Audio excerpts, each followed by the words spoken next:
제가 본문 말씀을 봉독하겠습니다. 그들이 여호와께 범죄하였으므로 르호보암 왕 제5년에 애굽 왕 시삭이 예루살렘을 치러 올라오니 그에게 병거가 1200대요 마병이 6만 명이며 애굽에서 그와 함께 온 백성 곧 리비아와 숫과 구스 사람이 헤아릴 수 없이 많더라. 시삭이 유다의 견고한 성읍들을 빼앗고 예루살렘에 이르니 그때 유다 백성들이 시삭의 일로 예루살렘에 모였는지라. 선지자 스마야가 르호보암과 방백들에게 나와 이르되 여호와께서 이같이 말씀하시기를 너희가 나를 버렸으므로 나도 너희를 버려 시삭의 손에 넘겼노라 하셨다 한지라. 이에 이스라엘 방백들과 왕이 스스로 겸비하여 이르되 여호와는 의로우시다 하매 여호와께서 그들이 스스로 겸비함을 보신지라.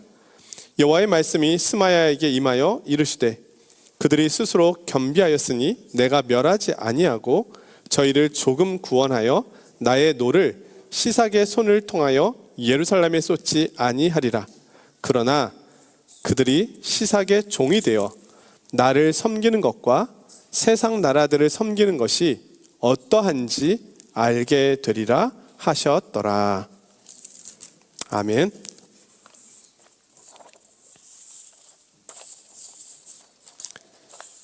(2025년) 한국 교회 분석이라는 기사를 보았습니다. 거기에 이런 내용이 나옵니다. 무속을 찾는 그리스도인들의 이용 횟수가 불신자들과 동일하다. 그 이유도 조사를 했습니다.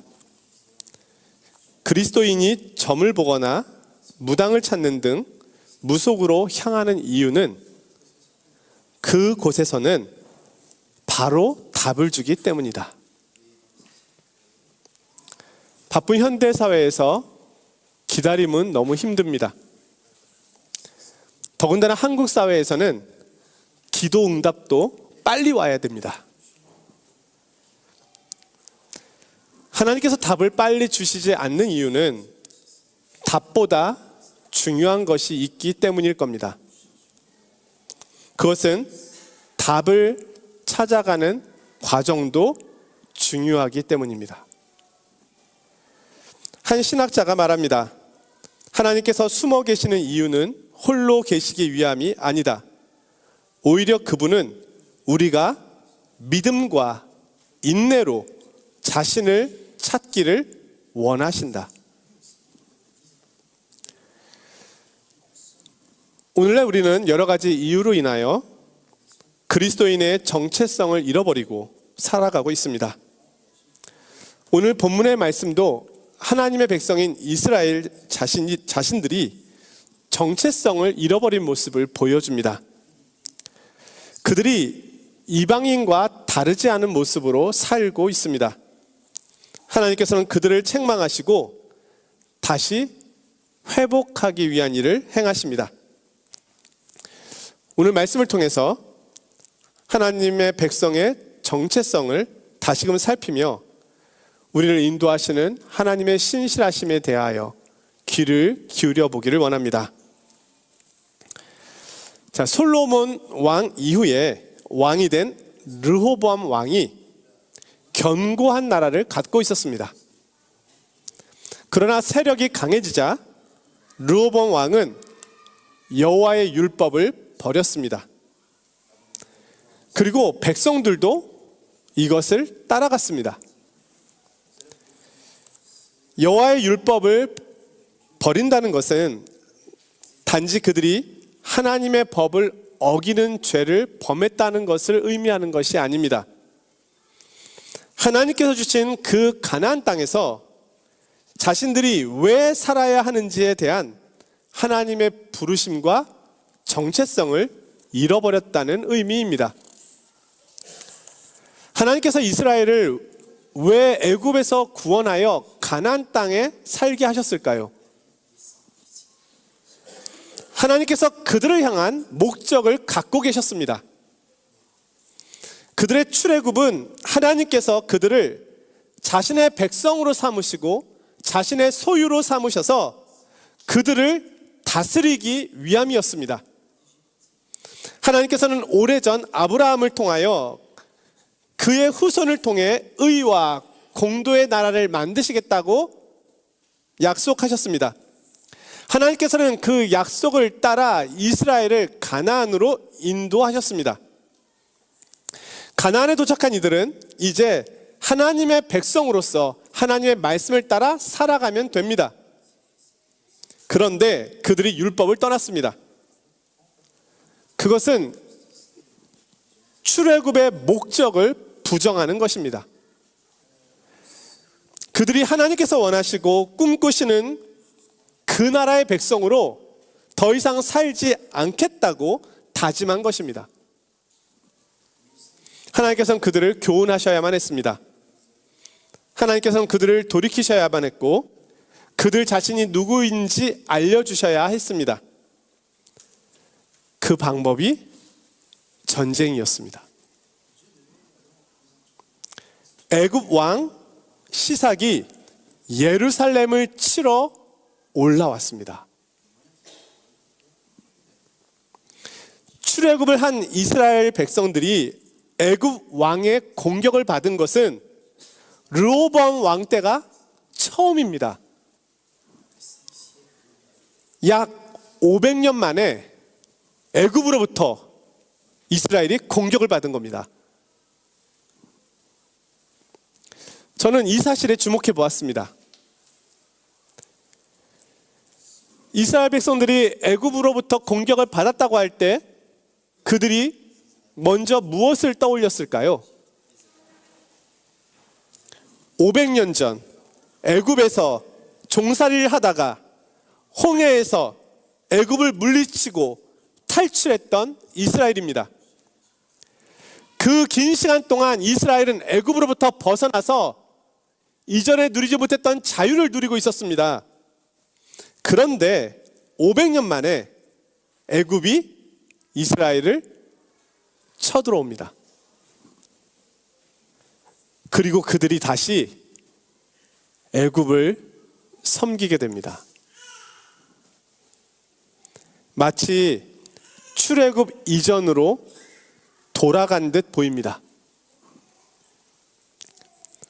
하나님의 율법을 버린 이들은 다시 율법을 받기 전의 상황으로 돌아가 버린 것입니다. 애굽은 유다의 성읍을 빼앗고 예루살렘에 이르렀습니다. 그때 선지자 스마야가 르호보암과 백성에게 말합니다. 5절 말씀인데요. 너희가 나를 버렸으므로 나도 너희를 버려 시삭의 손에 넘겼노라.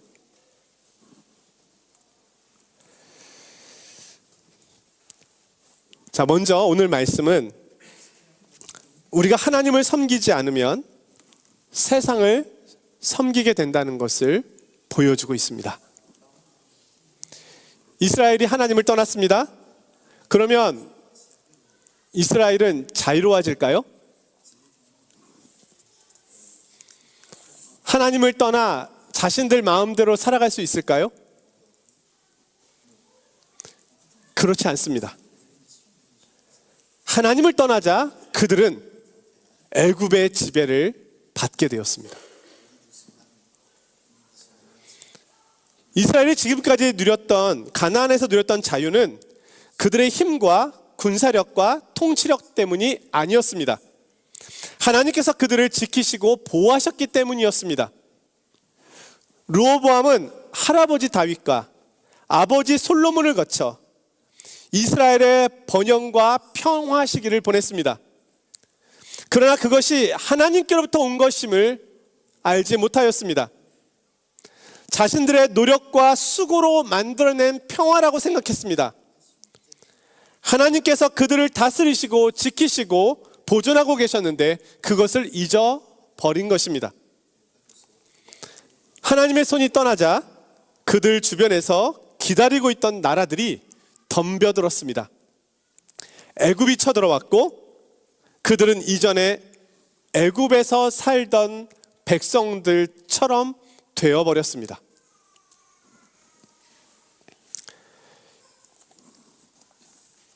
이것은 오늘 우리 인류가 중립적인 위치에 있지 않음을 보여줍니다. 인간은 자유인인 듯 살고 있지만 그렇지 않습니다. 인간은 무엇인가의 통치를 받고 살고 있습니다. 이것이 성경의 가르침입니다. 내가 하나님을 섬기고 있지 않다면 나는 세상을 섬기고 있는 것입니다. 내가 하나님의 통치와 다스림을 받고 있지 않다면 나는 세상의 통치와 다스림을 받고 있는 것입니다. 여기서 애굽은 오늘날 하나님 없는 세상을 의미합니다. 도대체 자유인인 나를 누가 다스리고 있다는 말입니까? 성경은 이 세상 임금이 있다고 말씀합니다. 요한복음 12장 31절에서 예수님께서 말씀하십니다. 이제 이 세상의 심판이 이르렀으니 이 세상의 임금이 쫓겨나리라. 이 세상 임금은 이 세상의 통치권을 갖고 행사하는 존재입니다. 이 세상 신, 이 세상 임금, 그것은 영적 존재인 마귀를 말합니다. 그 권한이 마귀에게 주어진 이유는 우리가 죄를 짓기 때문입니다. 죄를 짓는 자는 죄의 종이 됩니다. 오늘 내가 주님을 섬기고 있지 않다면 나는 오늘 아무도 섬기고 있지 않은 것이 아닙니다. 마귀의 지배를 받고 있는 것입니다. 하나님 없이 살고 있는 것입니다.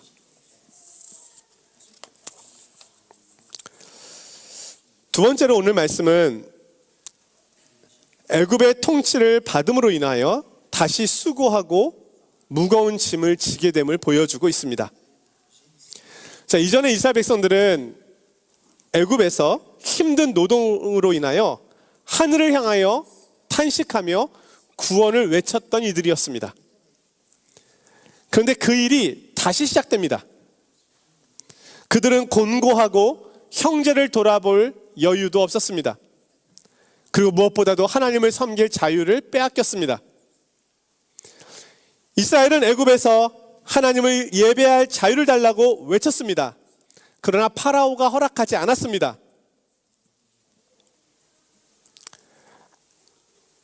오늘날 우리가 하나님을 섬기지 않으면 하나님 대신 세상 왕을 섬기며 세상 왕을 위하여 살게 됩니다. 8절에서 말씀합니다. 그러나 그들이 시삭의 종이 되어 나를 섬기는 것과 세상 나라들을 섬기는 것이 어떠한지 알게 되리라 하셨더라. 이스라엘 백성은 세상 나라 가운데서 유일하게 하나님을 섬기는 것이 어떤 것인지를 아는 나라입니다. 그리고 동시에 애굽에서 살아보았기 때문에 이 두 가지를 비교할 수 있는 민족입니다. 우리는 가끔 이런 질문을 받을 때가 있을 겁니다. 프랑스에서 사는 게 좋아요? 한국에서 사는 게 좋아요?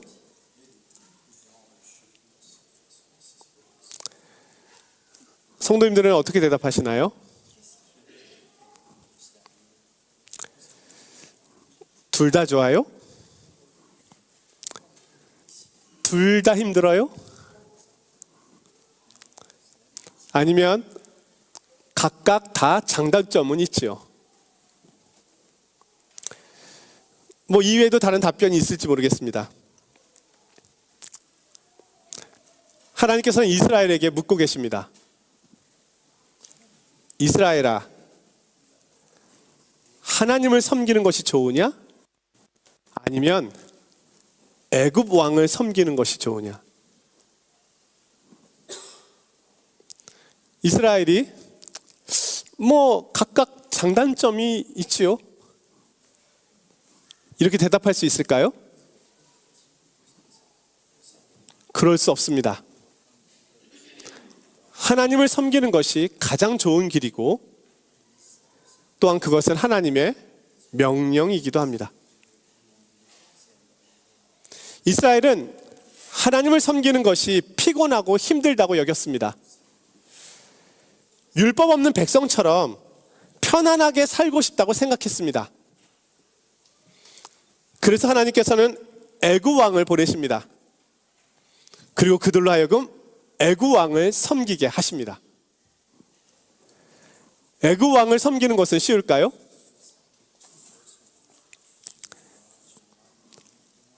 하나님을 섬기는 것도 수고가 필요한 일입니다. 동시에 애굽 왕을 섬기는 것도 수고가 필요한 일입니다. 그렇다면 어느 왕을 섬기는 것이 좋을까요? 왕은 한 분뿐입니다.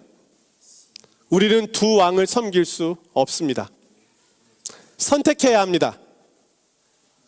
하나님께서는 이스라엘이 왕이신 하나님을 진심으로 섬기기를 원하셨습니다. 마음을 다하고 뜻을 다하고 목숨을 다하고 힘을 다하여 주 너희 하나님 여호와를 사랑하라. 이것이 하나님을 섬기는 방식입니다. 그런데 우리가 하나님을 섬기지 않으면 이렇게 됩니다. 마음을 다하고 뜻을 다하고 목숨을 다하고 힘을 다하여 이 세상을 섬기고 사랑하게 됩니다. 그리고 그 결과는 비참함입니다. 나는 세상을 섬기고 있습니까? 아니면 하나님을 섬기고 있습니까? 둘 다 희생이 필요하고 둘 다 노력이 필요합니다. 나는 단지 더 좋은 것을 살펴서 선택하는 것입니다. 자세히 살펴 그 길을 가는 것입니다. 마지막으로 오늘 말씀을 통하여 한 가지 교훈을 더 보려 합니다. 하나님의 백성인 이스라엘이 애굽의 통치를 받게 되었습니다.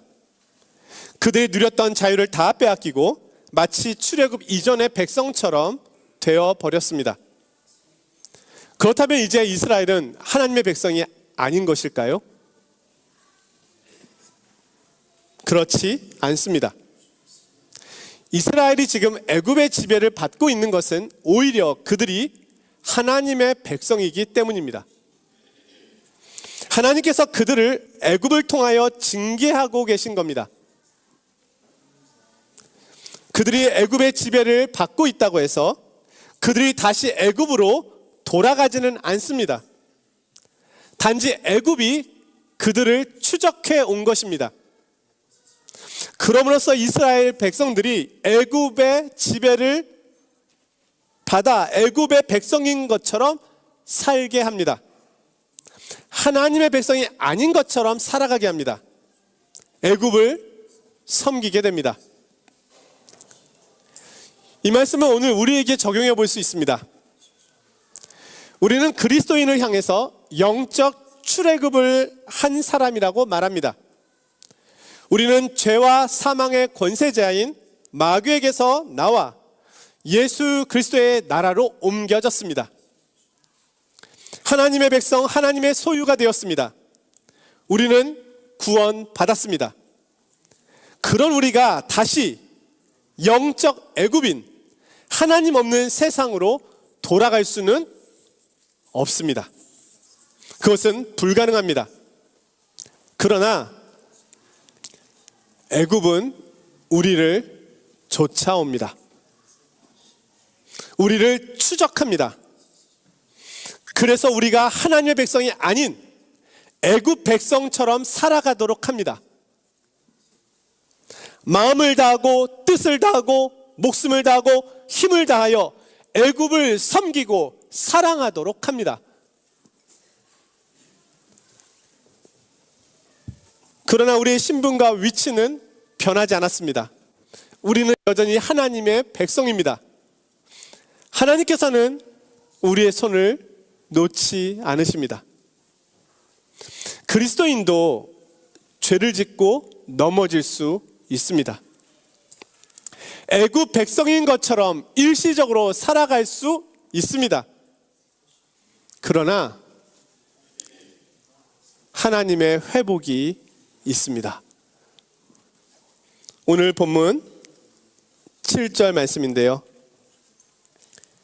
여호와께서 그들이 스스로 겸비함을 보신지라. 여호와의 말씀이 스마야에게 임하여 이르시되 그들이 스스로 겸비하였으니 내가 멸하지 아니하고 저희를 조금 구원하여 나의 노를 시삭의 손을 통하여 예루살렘에 쏟지 아니하리라. 하나님께서 그들의 겸비함을 보시고 다시 구원을 베풀어 주십니다. 우리는 회개함으로 다시 하나님께로 돌아갈 수 있습니다. 사랑하는 성도 여러분, 안데르센이 쓴 동화 중에 미운 오리 새끼가 있습니다. 남들과 달랐던 오리는 늘 왕따였습니다. 그 오리는 하늘을 나는 백조를 보면서 늘 부러워하였습니다. 그런데 그 자신이 백조였습니다. 결국 그는 넓은 창공을 향하여 날아가게 됩니다.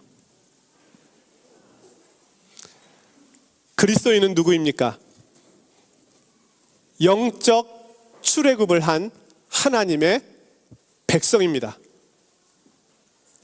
그리스도인은 가장 좋은 것을 선택한 사람입니다. 마음을 다하고 뜻을 다하고 목숨을 다하여 하나님과 예수 그리스도를 사랑하며 섬기기로 결심한 사람들입니다. 그리스도인은 다시 애굽으로 갈 수 없습니다. 많은 유혹들과 어려움이 있다 할지라도 하나님께서는 자신의 백성을 끝까지 도우실 것입니다. 아직 우리에게는 가야 할 길이 남아 있습니다. 하나님의 신실하신 약속을 믿고 그리스도인으로 부르신 그 부르심에 순종하며 살아가시는 우리 믿음의 성도님들이 되시기를 주님의 이름으로 간절히 축원드립니다.